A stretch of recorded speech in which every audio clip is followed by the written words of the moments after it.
तो किसान भाइयों, आज के टमाटर की ए टू जेड खेती की जानकारी वाले 7वें भाग में आपका स्वागत है।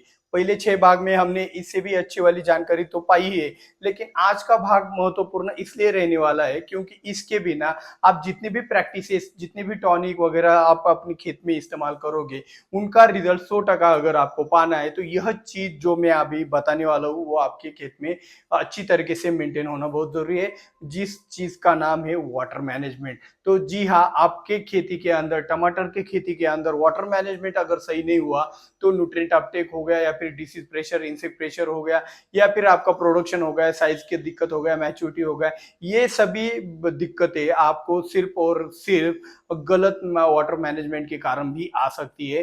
तो अगर आपके टमाटर की खेती के अंदर आपको सही तरीके से कुछ भी दिक्कत ना आते हुए अगर आपको प्रोडक्शन लेना है तो वाटर मैनेजमेंट का सही रखना आपके लिए बहुत ही जरूरी है। तो आज के इस विषय को अच्छे से समझ लेना। तो आज का पहला विषय जो वाटर मैनेजमेंट हमने यहाँ पे बोला है, तो वाटर मैनेजमेंट के अंदर हम पहले सीजन वाइज देखेंगे कि कौन से सीजन में किस तरीके से वाटर मैनेजमेंट रखना चाहिए। तो सबसे पहले बात करते हैं बारिश के मौसम की। बारिश के मौसम में आपको पता है हमेशा बारिश होने के कारण आपका जो भी बेड है वो गीला गीला ही रहता है, तो वहां पे कुछ भी ज्यादा पानी देने की जरूरत नहीं पड़ती है। और यहाँ पे बारिश के सीजन में दो मेथड से आपका अगर प्लांटेशन हुआ है टमाटर का, एक तो मल्चिंग पेपर के अंदर और एक विदाउट मल्चिंग पेपर के वाला। तो जो विदाउट मल्चिंग पेपर वाला है उसके अंदर जो खुला पानी जाता है उसका डिस्टेंस बढ़ा देने से, मतलब 15 दिन, मतलब देखो इस सप्ताह बहुत ज्यादा बारिश हुआ, पानी भी नहीं दिया तो वो तुरंत पता चल जाता है किसान को। खुले पानी में ज्यादा वाटर मैनेजमेंट का दिक्कत नहीं आता है, और गलती से ज्यादा पानी दे भी दिया खुले पानी में, यानी कि खुले पानी के सहारे जो टमाटर की खेती की जाती है उसमें, तो उसमें क्या होता है विदाउट मल्चिंग पेपर होने के कारण वहां पे वेपोराइजेशन यानी कि बाष्पीभवन होने के कारण जो भी वापसा कंडीशन है वो जल्दी आ जाती है। लेकिन बात यहाँ पे है मल्चिंग पेपर वाले टमाटर की खेती के बारे में। तो टमाटर की खेती के अंदर जो आपके मल्चिंग पेपर के अंदर इनलाइन ड्रिपर्स है, वो अगर आपने गलती से मल्चिंग पेपर के अंदर ज्यादा पानी दे दिया और ऊपर से बारिश भी गिरना लगा, तो एक गलती आपको 15-20 दिन का नुकसान करा सकती है, क्योंकि इसमें एक बार वाटर लॉगिंग कंडीशन तैयार हो गया तो उसको रिकवर करना बहुत मुश्किल हो जाता है, क्योंकि बारिश के मौसम में वाटर लेवल जमीन के अंदर बहुत ज्यादा ऊपर की तरफ आया हुआ होता है, ऊपर से बेड में पहले से भी ज्यादा पानी हुआ होता है, और बाष्पीभवन करके जो पानी बाहर निकलने का सिस्टम है वो हमने मल्चिंग पेपर डालकर ही बंद किया होता है। तो ऐसी सिचुएशन में क्या होता है, टमाटर की जो भी फसल है वो बहुत नाजुक होती है, उसमें विल्ट, डायबैक जैसे बैक्टीरियल विल्ट हो गया, ऐसे रोगों की आने की संभावना ज्यादा बढ़ जाती है। तो ये रोग अगर आपके टमाटर की खेती के अंदर ना आए ऐसा आपको लगता है तो आपको वापसा कंडीशन अच्छी तरीके से मेंटेन करना पड़ेगा। और इसीलिए हमने कहा था कि यार बारिश के मौसम में अगर आपकी जमीन हल्की होगी, अब बारिश के मौसम में अगर आपकी जमीन हल्की होगी तो टमाटर की खेती वहां पे अव्वल दर्जे की होगी। तो यही वो एक कारण है कि हल्की जमीन में वाटर मैनेजमेंट अच्छी तरीके से मेंटेन किया जा सकता है, वापसा कंडीशन अच्छी तरीके से मेंटेन की जा सकती है, और उससे आप टमाटर की खेती में अच्छा मुनाफा भी कमा सकते हो। तो वापसा कंडीशन इतना जरूरी क्यों होता है, क्योंकि वापसा कंडीशन मतलब क्या होता है, 50% आपका पानी और 50% आपकी हवा रहती है जमीन में, इस कंडीशन को हम क्या कहते हैं, वापसा कंडीशन। मिट्टी का गोला उठाया, अगर उसको दबाया और मिट्टी अगर हाथ में ना लगे तो समझ लेना वापसा कंडीशन आपका अव्वल दर्जे का है, अच्छा वापसा कंडीशन आपने मेंटेन किया है। तो वापसा कंडीशन का फायदे क्या होता है, तो पहले तो अपटेक बहुत अच्छा होता है, जो भी न्यूट्रिएंट्स आप जमीन में देते हो या फिर पहले से जमीन में जो न्यूट्रिएंट अवेलेबल है तो उनका अपटेक अच्छा होता है। जमीन के अंदर जो भी माइक्रोबायल एक्टिविटीज यानी कि जो सूक्ष्म जीव होते हैं उनका एक्टिविटी अच्छी तरीके से बढ़ने के कारण एसिड्स, अमीनो एसिड्स हो गए, उस तरीके के बहुत सारे एसिड्स उन सूक्ष्म जीवों के द्वारा तैयार होते हैं, और वही सूक्ष्म जीवों के द्वारा वो आपके फसलों को भी मिलते हैं, तो उससे अच्छा हेल्दी ग्रोथ आपको दिखाई देता है। इसके विपरीत वापसा कंडीशन का फायदा ऐसा है कि वापसा कंडीशन के कारण जो भी आपके जो फंगल डिसीज आपकी जड़ों को लगते हैं टमाटर की फसल के अंदर वो नहीं लगते। इसीलिए बारिश के सीजन के अंदर आपको शॉर्ट में बताता हूँ, अगर कुछ समझ नहीं आया होगा तो शॉर्ट में यह बात है कि बारिश के मौसम में अगर बारिश ज्यादा गिर रही है तो मल्चिंग पेपर के अंदर अगर हो सके, आपकी जमीन अगर हल्की हो तो यार भाई 5 दिन भी 7 दिन भी आपने पानी दिया, 7 दिन के गैप में, तो चल जाता है, कोई टेंशन नहीं। लेकिन आपकी जमीन की वाटर होल्डिंग कैपेसिटी कई गुना ज्यादा है, ऊपर से मल्चिंग पेपर भी डाला है, ऊपर से बारिश भी आ रहा है, तो यार 15 दिन में एक बार 5-10 मिनट के लिए भी ड्रिप चलाया तो चलेगा। समझ रहे हो मैं क्या बोल रहा हूँ? कुछ नया और डिफरेंट बोल रहा हूँ, आपके लिए हो सकता है। लेकिन अगर ऐसा किया ज्यादा हाई वाटर होल्डिंग कैपेसिटी वाली जमीन में, भारी जमीन में, तो आपका पौधा अच्छी तरीके से बढ़ पाएगा। क्योंकि आप देखना, जो भारी जमीन होती है जिसकी वाटर होल्डिंग कैपेसिटी ज्यादा होती है, बारिश के मौसम में आप पानी दो या फिर ना दो, फिर भी उसके अंदर शैवाल आ जाता है। तो शैवाल कब आता है? जब आपके किसी भी मिट्टी के एरिया में आपका पानी ज्यादा हो जाता है, तब शैवाल आ जाता है। तो भारी जमीन में वाटर मैनेजमेंट सही करना बहुत चैलेंजिंग होता है, हल्के जमीन में वाटर मैनेजमेंट सही करना बहुत ही आसान होता है। आप गलती करोगे तो भी आपके हल्की जमीन में वाटर मैनेजमेंट अच्छे से हो जाता है, क्योंकि वापसा कंडीशन जल्दी आ जाती है बारिश के मौसम में। कंडीशन अप्लाई, तो बारिश के मौसम में हल्की वाली जमीन यहाँ पे जीत जाती है। तो ये हो गया बारिश के मौसम का। ठंड के दिनों में क्या करना चाहिए? तो जब आपके यहाँ पे ठंड का दिन आता है, तो ठंड के दिनों में क्या होता है, मल्चिंग पेपर पे अच्छा रहता है। खुला पानी जो देते हैं उनको सुबह के वक्त पानी देना चाहिए, क्योंकि कुएं का पानी सुबह के वक्त गर्म होता है। ये सभी बातें आपको पता है, फिर भी मैंने यहाँ पे रिवीजन कर दिया। तो सुबह के वक्त पानी देना, वो एक चीज हो गया। और ऊपर से आपको बेड वाले यानी कि मल्चिंग पेपर के अंदर अगर आप खेती कर रहे हो तो और भी नैले पे देला, क्योंकि ठंड के मौसम में मल्चिंग पेपर आपको बहुत सारा मदद इसलिए करता है क्योंकि ऊपर की तरफ क्लाइमेट बहुत ठंडा रहता है, लेकिन टेम्परेचर बेड के अंदर मेंटेन होने से वो पौधा सुरक्षित हो जाता है। तो ऐसी सिचुएशन में आपका जो पानी है, पानी आपको ठंडा भी कर सकता है और गर्म भी हो, पानी ठंडा भी हो सकता है और गर्म भी हो सकता है, ये आपको प्रॉपर्टीज पता होगी।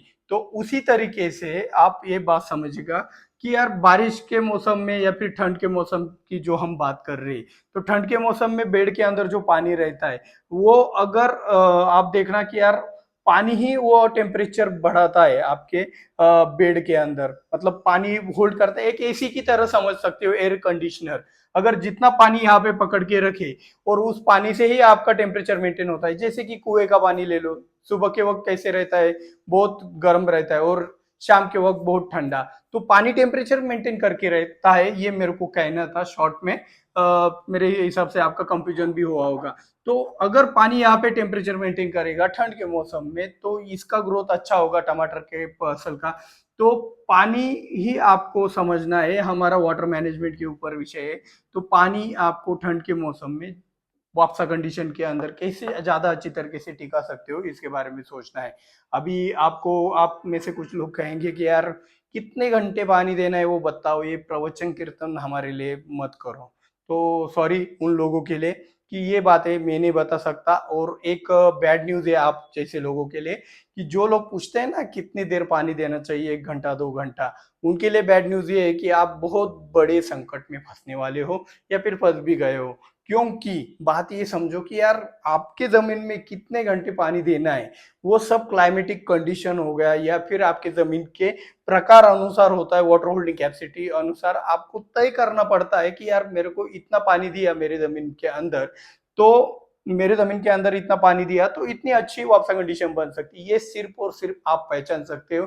कोई बाहर का आदमी आता है, मेरे जैसा हो या फिर कोई और हो, वो आएगा, वो आपको बताएगा यार 2 घंटा पानी दो, आधा घंटा पानी दो, तो ये बिल्कुल सरासर गलत चीज है। ऐसी प्रैक्टिसेस को फॉलो मत करो। तो पानी कितना देना है ये आप तय कर सकते हो। ये हो गया हमारा ठंड का। अभी बात करते हैं गर्मी के मौसम की। तो गर्मी के मौसम में खुला पानी वाला जो सिस्टम है वो फ्लॉप हो जाता है, क्योंकि कितना भी खुला पानी दे दो, वहां पे वो जो ऊपर की परत है, नीचे की तरफ वाटर की रिक्वायरमेंट ज्यादा होने से, पानी की रिक्वायरमेंट ज्यादा होने से पानी नीचे ही जाता है और ऊपर पानी की जो रिक्वायरमेंट है वो बरकरार रहती है। तो आपको बारिश के सॉरी आपको गर्मी के मौसम में जो आप खुला पानी देकर अगर टमाटर की खेती कर रहे हो, तो आपको रिक्वेस्ट है कि आप मल्चिंग पेपर के ऊपर आओ। मल्चिंग पेपर कौन सा भी चलेगा, प्लास्टिक मल्चिंग पेपर होगा तो चलेगा, ऑर्गेनिक मल्चिंग पेपर मल्चिंग होगा तो भी चलेगा। कुछ भी ऑर्गेनिक पदार्थों का आप मल्चिंग के लिए इस्तेमाल कर सकते हैं। और अभी बारिश के मौसम में सॉरी गर्मी के मौसम में मल्चिंग के अंदर आपको वाटर मैनेजमेंट कैसे रखना है ये समझ लो। गर्मी के मौसम में अगर आपकी जमीन हल्की वाली मिट्टी वाली है, जो पानी को पकड़ के नहीं रख पा रही है, तो ऐसी सिचुएशन में गर्मी के मौसम में आपको स्टिकर का इस्तेमाल करना है आपके पानी के साथ साथ, जिससे क्या होगा गर्मी के मौसम में वो पानी पकड़ के अच्छी तरीके से रख पाए। गर्मी के मौसम में टमाटर जैसी फसल अगर आप लगवा रहे हो, तो उसमें बेसल डोज के पहले या फिर कल्टीवेशन करने से पहले अगर राख मिक्सिंग कर ले, वुड ऐश हो गया या फिर राख हो गया, चूल्हे की राख भी चल जाएगी, उसको भी आप अच्छी तरीके से मिक्सिंग कर लेते हो, तो यहाँ पे वाटर होल्डिंग कैपेसिटी अच्छी तरीके से बिल्डअप हो जाती है और आपको गर्मी के दिनों में पानी की रिक्वायरमेंट जो भी होती है आपकी फसल की, वो आप फुलफिल कर पाते हो।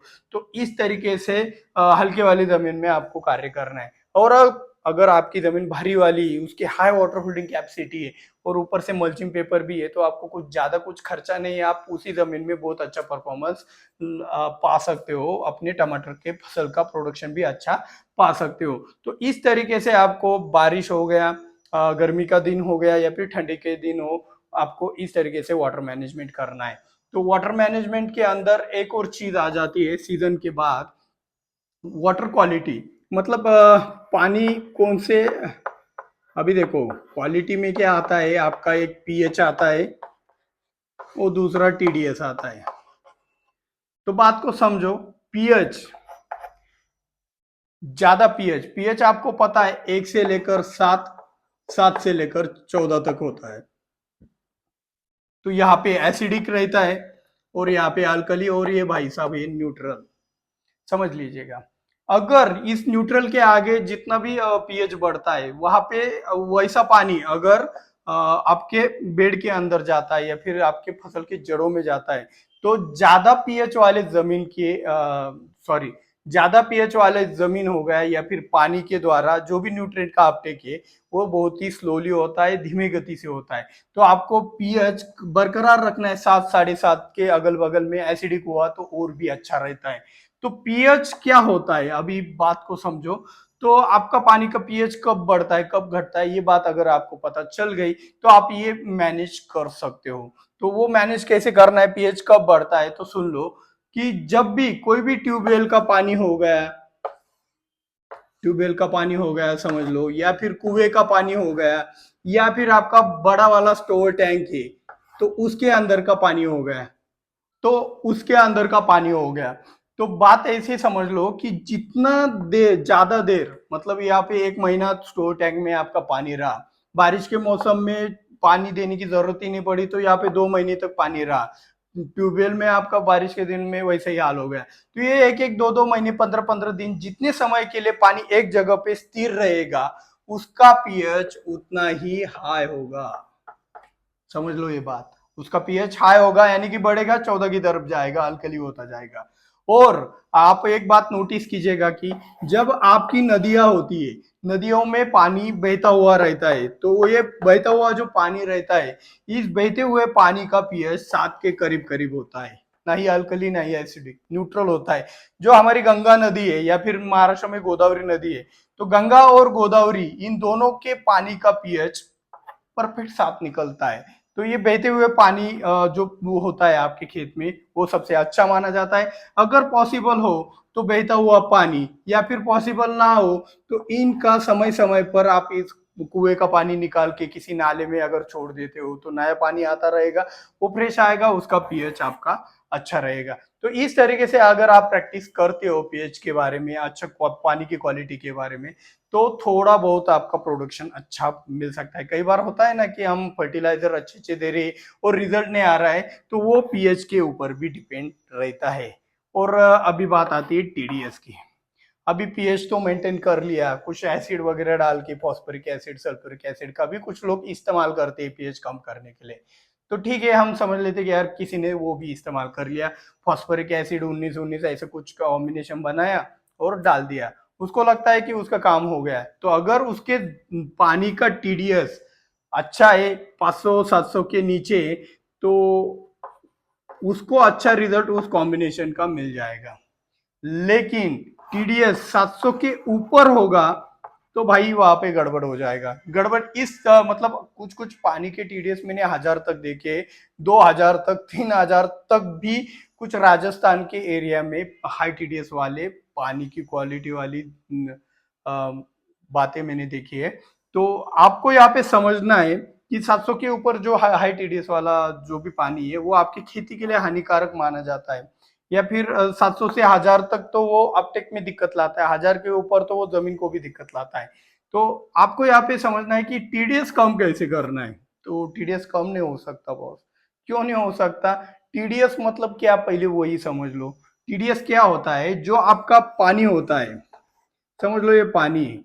इस पानी का जब आप परीक्षण करवाते हो ना, तो इसमें भी निकलता है कि आपके पानी में मैग्नीशियम की मात्रा इतना है, क्लोराइड की मात्रा इतना है, समझ रहे हो? तो क्लोराइड इतना है, बाइकार्बोनेट कार्बोनेट इतना है।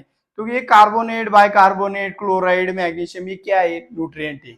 तो इन न्यूट्रिएंट की मात्रा आपके पानी में जितनी ज्यादा होगी, इन न्यूट्रिएंट की मात्रा मिलजुल कर जितनी ज्यादा होगी, उतना ही आपके पानी का टीडीएस हाई होगा। और जितना टीडीएस हाई, उतना वह पानी अपटेक कराने के लिए दिक्कत लाता है। तो हो सके तो कम टीडीएस वाला पानी खेती के लिए इस्तेमाल करें।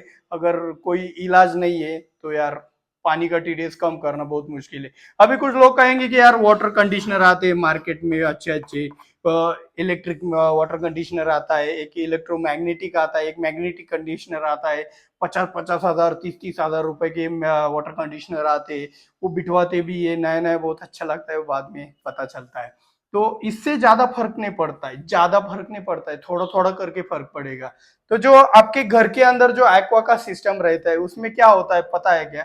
अगर समझ लो आपके पानी का टीडीएस आपका है 1000, तो वो 1000 टीडीएस वाला पानी ये एक्वा के अंदर जाता है। वो एक्वा के अंदर क्या होता है? वो 1000 टीडीएस वाला पानी वो 300-150 तक ला के रखता है। मतलब क्या करता है? वो जो बाकी के जो क्षार है उसके अंदर, जो भी न्यूट्रिएंट है, कार्बोनेट, बाइकार्बोनेट, मैग्नीशियम क्लोराइड वगैरह, तो वो सभी का सभी न्यूट्रिएंट वो एक पानी में निकलता है। वही हमारा होता है ना कि यार 3 लीटर पानी जाता है और 1 लीटर पानी पीने को मिलता है अच्छा वाला, और बाकी का 2 लीटर वेस्ट निकलता है, यानी कि वो हाई टीडीएस वाला निकलता है। तो वो शिफ्ट किया जाता है या फिर फिल्टर किया जाता है। ऐसा ये सिस्टम आपके एक्वा के अंदर रहता है। तो वो एक अलग चीज है, लेकिन उसका और इसका कोई संबंध नहीं है बॉस। ये भी समझ लो। ये क्या करता है? इलेक्ट्रिक फिल्टर या फिर इलेक्ट्रोमैग्नेटिक फिल्टर, ये क्या करता है? जो भी आपके क्षार होते हैं उनके बॉन्डिंग को तोड़ के इनको कुछ समय के लिए अलग अलग रखता है, जिससे क्या हो, आपको थोड़ी भले आपको राहत मिले, और जिससे आपके जमीन का प्रॉब्लम थोड़ी देर के लिए या फिर थोड़े समय के लिए एक सॉल्व हो जाए और आपके जमीन के अंदर अपटेक अच्छा हो जाए। तो ये एक छोटा सा प्रयास यहाँ पे किया जाता है। लेकिन सिर्फ इसके भरोसे रहना भी गलत बात है। अच्छी चीज है, मानता हूँ, लेकिन क्या करते हैं, कुछ लोगों को लगता है यार बिठवा दिया अभी कोई टेंशन नहीं। तो ऐसा नहीं होता है। जैसे कि एक्वा बिठा दिया, किडनी स्टोन ही नहीं होगा, तो ऐसा भी कुछ नहीं होता है। तो उसी तरीके से ये बात है। तो आज का ये सेशन आपको कैसा लगा वाटर मैनेजमेंट के अंदर?